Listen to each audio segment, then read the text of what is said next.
The Little Brown Jug is on the line Saturday night, 7:30 p.m., Fox, when Michigan hosts Minnesota for the first time since 2014.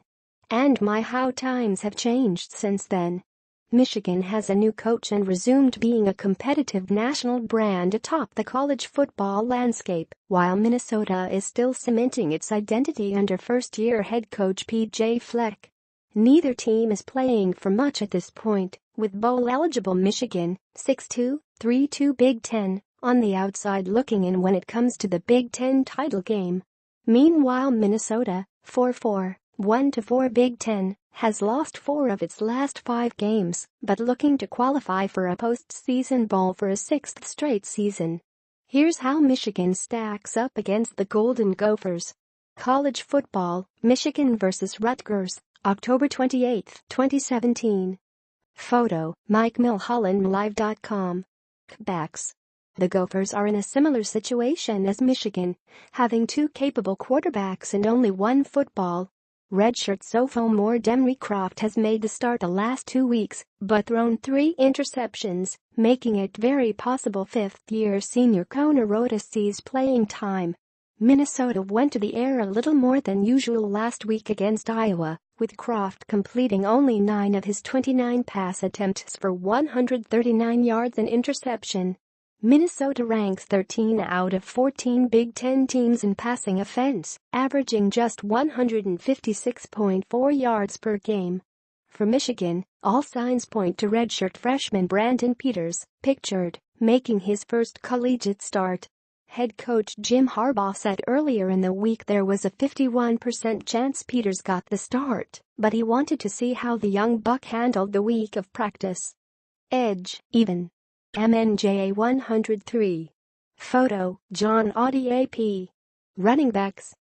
Minnesota generates most of its offense on the ground, rushing for an average of 182 yards per game, good for 4th in the Big Ten. For comparison, that's 11 yards fewer than Michigan. Redshirt junior Rodney Smith, pictured, has 627 yards rushing on the season and is averaging more than 78 yards a game, 7th best in the conference. Junior Shannon Brooks has 369 yards and 5 touchdowns despite not playing in 2 games and could miss Saturday with a shoulder injury. Keep an eye on senior Kobe McRae, who also has 5 touchdowns and rushed for 153 yards 2 weeks ago against Illinois. Suddenly, Karen Higdon has turned into Michigan's top back. Higdon, a junior, rushed for 158 yards and 2 touchdowns last week in the win over Rutgers and now has 2 100-yard rushing games in the last 3. Expect him to receive plenty of carries, along with senior Ty Isaac, if he's healthy and available. Redshirt freshman Kareem Walker has shot up the depth chart. Where does this leave Chris Evans? Edge, even. MNJA 101. Photo, John Audie AP. Receivers. Sophomore Tyler Johnson, pictured, is Minnesota's do-it-all receiver. He not only leads the Golden Gophers in receiving yards, 591, but he's the only wide receiver with a touchdown catch, 7, and one of 2 receivers with double-digit catches, 31. Johnson has the ability to break free and come up with a big catch, evident by his 3 catches of 60 yards or more this season. He had 4 catches for 92 yards, including a 63-yarder, in the loss to Iowa last week. Here's a perfect stat to show how little Michigan has gotten out of its receivers this season. Tarek Black, who's been out the last 5 weeks with a broken foot, is 3rd in catches, 11, and receiving yards, 149. Quarterbacks have done a good job of spreading the wealth around in recent weeks to try and get others involved, but it seems to be a crapshoot every week. The tight ends continue to play a major role here. Minnesota clearly has the superior receiver here, but just not enough of them. Edge, Michigan. Minnesota-Iowa football. Photo, Brian Powers AP. Offensive line. Minnesota boasts one of the best offensive lines in the Big Ten, led by ex-Ohio State offensive coordinator Ed Warner. Not only are the Golden Gophers having success running the football, but their protection of the quarterback has been good. They shuffled some guys around at the start of the season, and it's paid off, ranking first in the Big Ten in sacks allowed, just 8. The left side of the line is experienced redshirt junior Donald Green at left tackle, a fifth-year senior Garrison Wright at left guard, and redshirt junior Jared Whaler at center. The Gophers are working with a pair of redshirt freshmen on the right side, but Connor Olson and Sam Schlueter are both 6'5" or taller and near 300 pounds. Michigan's offensive line took another step forward last week against Rutgers. It did not allow a sack and gave quarterback Brandon Peters time in the pocket to work. Seems as if they found stability with Michael Onwenu at right guard and added a new wrinkle in a sixth lineman. That extra protection may have helped, but whatever works. Edge, Minnesota. Photo, Mike Mulholland Live.com. Defensive line. This is where Michigan can and should win the game. Minnesota's defensive line ranks 7th in the Big Ten in rush defense, 132.8 IPC, and is prone to giving up big yards on the ground. Maryland rushed for 262 yards. Michigan State rushed for 245. Third-team All-Big Ten tackle Steven Richardson leads this group, which includes a redshirt junior, Gary Moore, next to him and a freshman, Nate Onler, and sophomore, Carter Coughlin, on the ends. Coughlin leads the team with 4.5 sacks. Michigan has held 5 opponents under 100 yards rushing this season and is tied with Wisconsin for the Big Ten lead with 27 sacks. Over-pursuing has allowed for some big plays, but overall this group has done a nice job of closing holes and keeping other teams from picking up big yards on the ground consistently. Defensive end Chase Winovich, pictured, continues to rank atop the Big Ten in sacks. Edge, Michigan. Photo, Mike Mulholland Live.com. Linebacker. Minnesota is talented here, led by sophomore Thomas Barber, team-high 70 tackles, int, and senior Jonathan Celestin, 60 tackles, sack, int. Combined, the two have 3 pass breakups, 5 pass deflections, 3 fumble recoveries and 2 forced fumbles.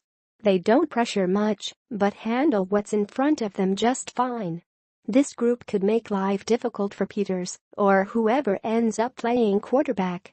This continues to be one of Michigan's strengths. Sophomore Devin Bush Jr., pictured, leads the team in tackles, 70, and pass breakups, 6, while senior Mike McRae has 7.5 tackles for loss, 3 sacks and 4 quarterback hurries. Hybrid Kalaki Hudson has 6 tackles for loss and 2.5 sacks. It's a group that helps fuel Michigan's all-or-nothing defensive philosophy and really aids the defensive line at times. Edge, Michigan. Photo, Mike Mulholland Live.com. Defensive back. While Michigan leads the Big Ten in passing yards allowed, Minnesota isn't far behind. Opponents complete more than 60% of their passes against the Golden Gophers, but average just 184 yards a game. That means Minnesota is doing a good job of limiting yards after a catch. The group has been riddled with injuries, playing without starting cornerbacks Antonio Chenault and Keandre Thomas. Neither was listed on the depth chart this week, forcing converted safety and fifth-year senior Adekunle Ayand to step in at corner and true freshman Ken Handy-Holly at safety. All appears healthy on Michigan's end, where the secondary held Rutgers to 101 yards passing last week. It was the 4th time this season the Wolverines have held an opponent under 150 yards passing. The group ranks 2nd in the country in passing yards allowed, 151.4, and 5th in efficiency, doing it with just 6 interceptions. Edge, Michigan. Photo, Melanie Maxwell Live.com. Special teams. There's nothing extraordinary about this Golden Gophers team on special teams, but they do a few things well.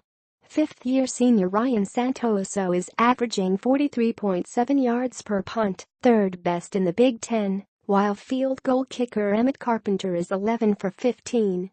Minnesota is averaging just 20.7 yards per return on kickoffs and 4.5 yards per punt return. Meanwhile, Michigan continues to search for the big play. Ambry Thomas, pictured, had some long kickoff returns in the last 3 weeks, coming a tackle or two away from breaking it for a touchdown. Quinn Norton missed his third field goal of the season last week, a 37-yarder, and is now 14 for 17. Edge, even. Photo, AP. Coaching. PJ Fleck is in his first season in Minneapolis in what he's creatively dubbed Year Zero. If you recall, he went 1-11 in his first season at Western Michigan, before going 29-11 his final 3 seasons. He has the Golden Gophers playing hard and disciplined. Minnesota is the least penalized team in the Big Ten, committing 30 for 267 yards in 8 games. It also boasts the third highest turnover margin at +5. So while Fleck not have had time to develop a recruiting class just yet, he's done a fine job of making do with what he has. This will mark the first on-field meeting between Fleck and Michigan coach Jim Harbaugh, who had nothing but complimentary things to say about the freshman Big Ten coach. Harbaugh has had to navigate a young, inexperienced team and problems on offense, but has his team qualified for another bowl game and searching for more.